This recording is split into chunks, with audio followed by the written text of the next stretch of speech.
Welcome back, everyone. We will have, but before we get into the meat of the video, I want to go more into depth on my dad's background in Swatch Group. We will have, hopefully, not only announcements, but things to reveal as of next week. Hopefully, all of you are staying happy and healthy through this time. We did do a fun little thing for Just the Watch channel with Dave, where we did the strap change thing. So you'll be able to see that. If you haven't already, definitely subscribe to Dave's channel. He has some great stuff. We'll see who won the contest. I reviewed the footage a little, and maybe my dad needs to be disqualified. I don't know. You guys can be the judge when you see it. Oh man. But I want to go into more of my dad's background. There's a little bit on our Kickstarter video. For those of you that don't know, my dad worked for the Swatch Group for how many years? 15. 15 years, okay. And how long, what age did you decide that's what you wanted to go into? Did you always know you wanted to work for the Swatch Group, or did you just know you wanted to work in watches and then the Swatch Group came next? I was drawn towards watches. I was 16 years old. Actually, that's when I graduated too, and I was the last one in my class of 8 to get an apprentice job. And there was nothing left over in the city in Biel itself, and so I went to Grenchen. That's where ETA's headquarters are, and was rather impressed by everything. Had several interviews, and they accepted me to start an apprenticeship there, which took 4 years, and exciting time because I was able to go through almost every single department within the company during that time. So it was awesome. So for those of you who live in the United States or other countries where this doesn't apply, when he says he's done at 16, for those of us here in the States, 16, you're what? A junior in high school, or a sophomore, junior in high school. So over in Switzerland, your schooling, it's done when you're 16, right? Yes. Yeah. And then instead of going into college or whatever you do here after school, you go into an apprenticeship, which the closest thing I can think of that we have here in the States would be similar to a trade school, similar to that. And then you go into that, and as you are training for whatever you're going to, in his case, the watches, that qualifies you for the job, which is not too hard to argue, is better than a lot of systems here with universities. But that's how he got into that. And then how long did you work in Switzerland? I worked in Switzerland for an additional, I believe, 2 years. I was heading a department at first, and after that, for all those who don't know, I served the mission for 2 years here in the States. That's why we ended up here as well.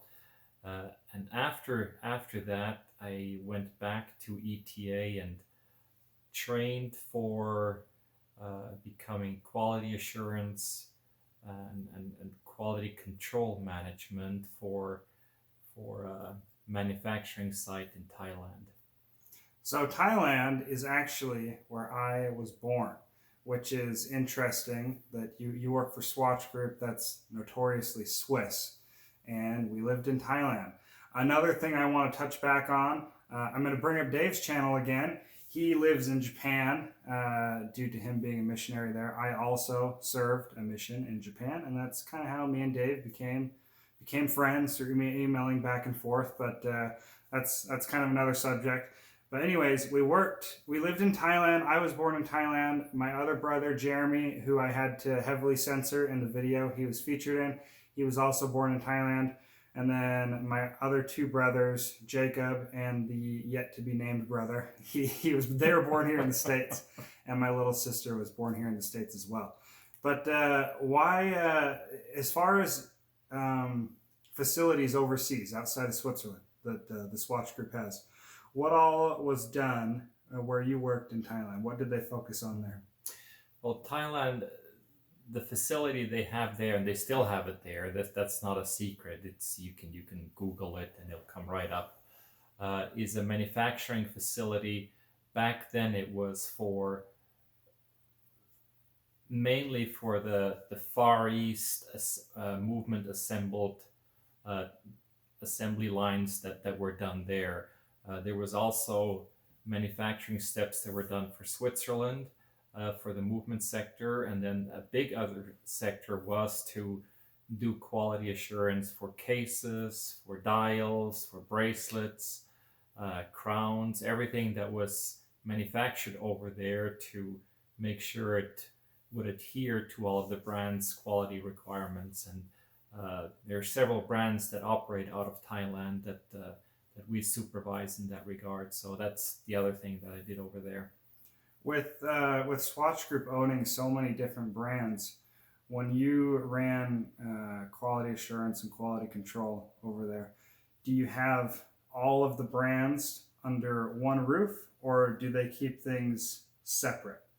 They kept things separate. So orders, if an order would come in from Omega, then they would they would handle those orders themselves, and they would give us the well, go to this factory on this and this day and inspect the products that we ordered. I also would go there during the week whenever I wanted to do some spot inspections in line. Uh, and so the main companies that we did quality assurance for at that time was Omega, Longines, Certino, and Tissot. There's some other smaller brands that are still smaller brands within the Swatch Group, but those were the main brands that we worked for. And as far as so you hear it a lot, especially nowadays, the Swiss made rule, the percentages. Um, there's this era of certain brands are 100% Swiss made, other ones aren't. The price differences, there's so many variables. I get asked a lot which brands are 100% Swiss made. And if that's even possible when you get down to the things like steel, where the steel comes from and whatnot.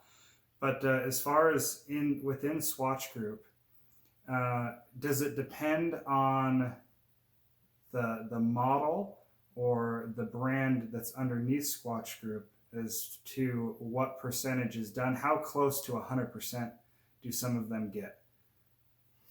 Well, the higher you go in exclusivity, the more pure Swiss-made content there is. So if you go into the higher ends or the highest end in the Swatch Group, Breguet, for instance, that is 100% Swiss-made. They might get a screw from that is used in all of the movements, which they also use for their movements, but we don't want to get into those kind of details. But cases, dials, hands, if you're in that price range, that's 100% Swiss made. If you look at a brand like Tissot, no, Tissot is in the mass market trying to optimize profits, and they will work within the Swissness guidelines completely. I'm sure 100% within those guidelines, but it allows them to have the case as well as dial and also hands to be manufactured overseas, for that matter.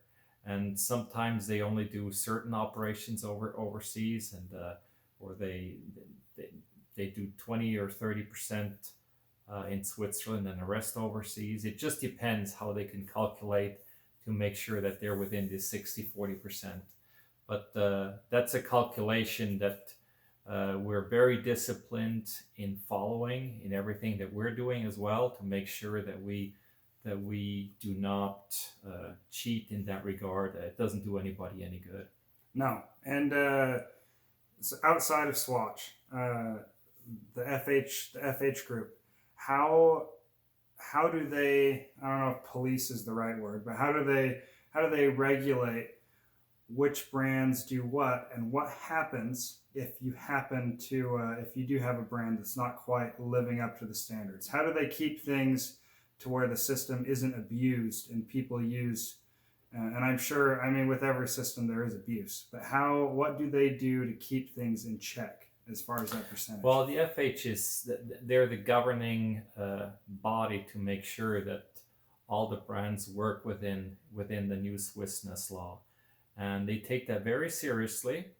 They it's more of a gentleman's agreement that we assume that everybody's working within the 60/40 rule, as well for just for the watch head. Then if they think somebody's misusing that, they will inspect them, and they have found companies that didn't adhere to those rules, and it's not an advisory committee. This is punishable by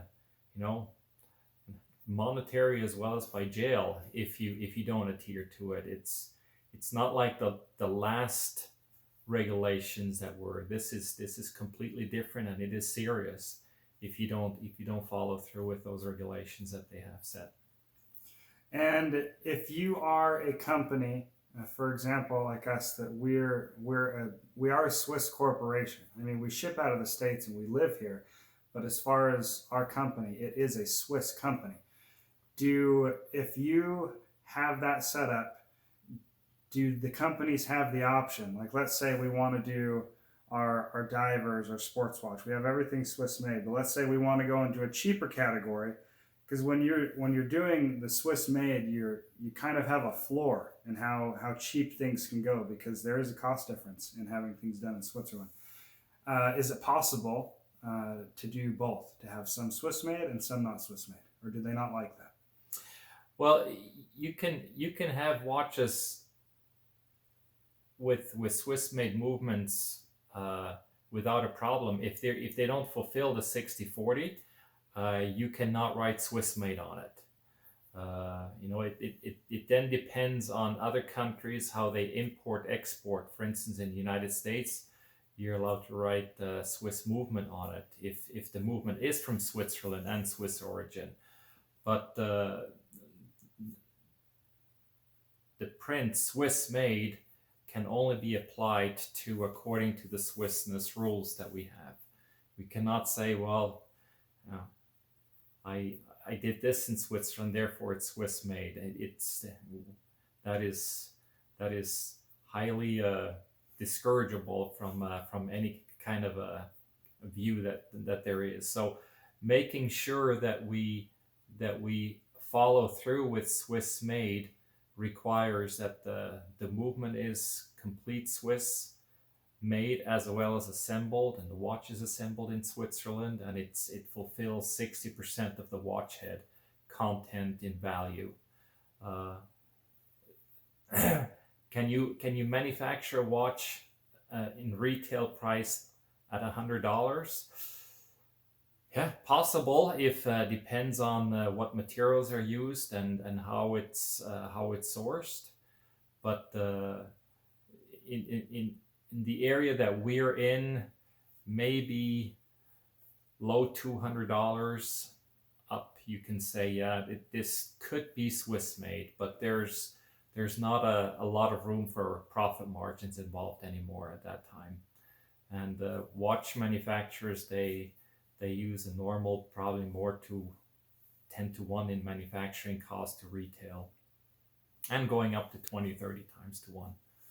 Yeah, which is a luxury we don't really have. We're going to get pretty close with the sports watch, the quartz model. We're definitely, I can't say for sure, but we're going to definitely try to have that in the $200 range for all of you guys. Whereas the automatic will obviously be more because the movement cost is different.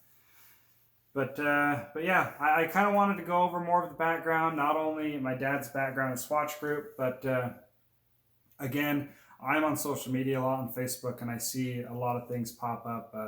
it seems to come in waves where you have nobody talks about it, and then all of a sudden people are talking about Kickstarter a lot, then people are talking about Swiss made rules a lot.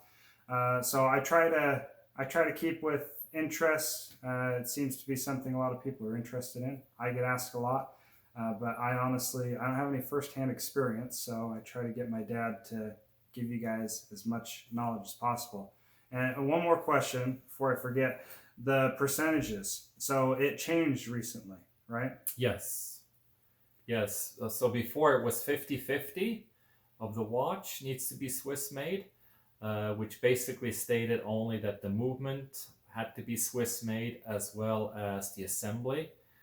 And now it went to the watch head. The watch head needs to have a content of 60% Swiss made, complete in value, or you can also have the components each at 60%, 40% Swiss made versus non-Swiss made.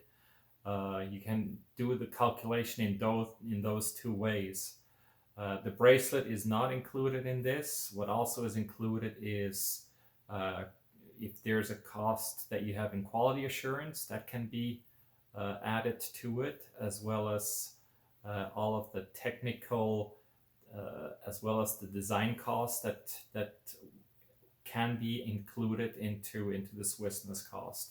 So it's not just manufacturing costs that you have, and sometimes design costs can be quite expensive and elaborate, and those are included in the Swissness cost. So there you go. Do you think it'll ever go higher than 60%?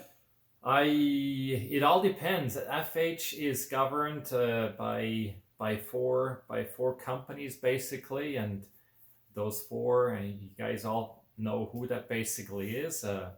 Swatch Group, Louis Vuitton, and there's Rolex.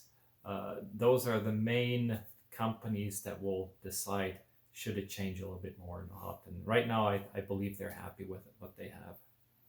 Awesome.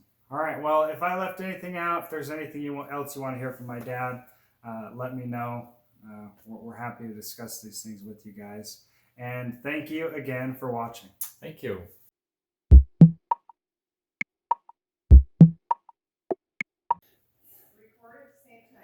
Steph? No. Steph? No. Steph? The Samsung can do it. No, it can't. Otherwise, I wouldn't be here. No, because... No, No, listen. it just doesn't. No, it does. The Nope. camera. Mm-hmm. Yeah. Oh, we're recording right now. If you put any of this in the outtake, I will kill you. I'm stopping it right now. Wait, don't stop it. No. Okay. Did you stop it? No. Okay. Is he on? I can't promise. I can't No. promise that I Then won't. you don't eat lunch at my house. That's it. Mom, this is what they want to see. No, they don't. It's what the No. people want.